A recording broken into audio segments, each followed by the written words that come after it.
అధ్యక్ష, finance minister గారు సమయం పాటించట్లేదు. ఊరికి ఆవేశం పోతాను. నేను చెప్పింది కాగ్ రిపోర్ట్. దయచేసి ఓపిక ఉండాలి. నేను వినడానికి మీ సభ్యులు మాట్లాడి ఓపుకుంది కదా, ఓపిక ఉండాలి. ఇది ప్రతిపక్షానికి పాలకపక్షానికి ఫైటింగ్ కాదు. ఈ రాష్ట్ర ప్రయోజనాల గురించి ఇంతమంది రాష్ట్రంలో 5 కోట్ల మంది ప్రజలు సమీక్షిస్తున్నారు, చూస్తున్నారు.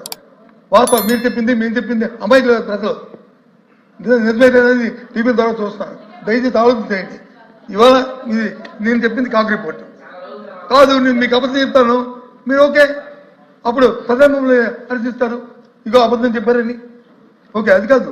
నేను అడుగుతుంది అంటే స్ట్రైట్గా ఏ రకంగా ఈ 3 నెలల కాలంలో మీరు వచ్చి మీకు వస్తున్న రెవెన్యూ చేసిన 70,000 కోట్లు కాకుండా 1,15,000 కోట్లకి తీసుకెళ్తారు. ఏ రకంగా వస్తుంది, అది సాధ్యమా అని అడిగాము. అది మరి మీదేం పాత్రలు పంతం ఉంటే ఆంపొట్టు అంటే ఓకే, మాకేం అభ్యంతరం లేదు. మాకు కావాల్సింది రాష్ట్ర ప్రయోజనం. మీరు అనుకున్న 1,20,000 కోట్లు సాధించండి, సంతోషం. కానీ అసాధ్యం. ఎలాగా అవిటి ఎలాగా 10 నెలల కాలంలో రాండి, 2 నెలల కాలంలో వస్తుంది. 2 నెలల కాలంలో ఏమై వస్తుంది, ఎలా వస్తుంది సార్? కాబట్టి అంటాం. పోతే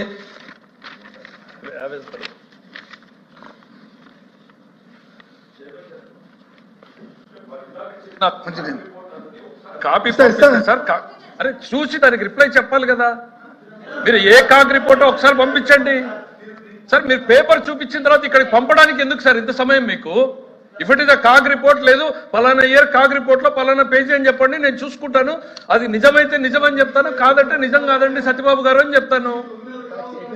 సార్ ఇదేంటి సార్ ఇది? సార్ ఇది మిస్లీడింగ్ ది హౌస్ సార్. ఇది misleading the house sir. Sir ఇది మిస్లీడింగ్ ది హౌస్. చైర్మన్ గారు, this is misleading the house. Copy ఇవ్వండి సార్, కాపీ నాకు ఇవ్వండి సార్. మాకు చెప్పాక ముందుకు వెళ్ళమనండి సార్. సార్ చైర్మన్ గారు, ఒకటి ఇది లైవ్ ఉంది, ప్రజలకి ఇప్పుడు చూసిన వ్యక్తి మళ్ళా గంట తర్వాత నేను రిప్లై చేసేటప్పుడు చూస్తాడో లేదో తెలియదు సార్. వీళ్ళు ఇంత స్వీపింగ్ రిమార్క్స్ చేసినప్పుడు I own a responsibility to the people.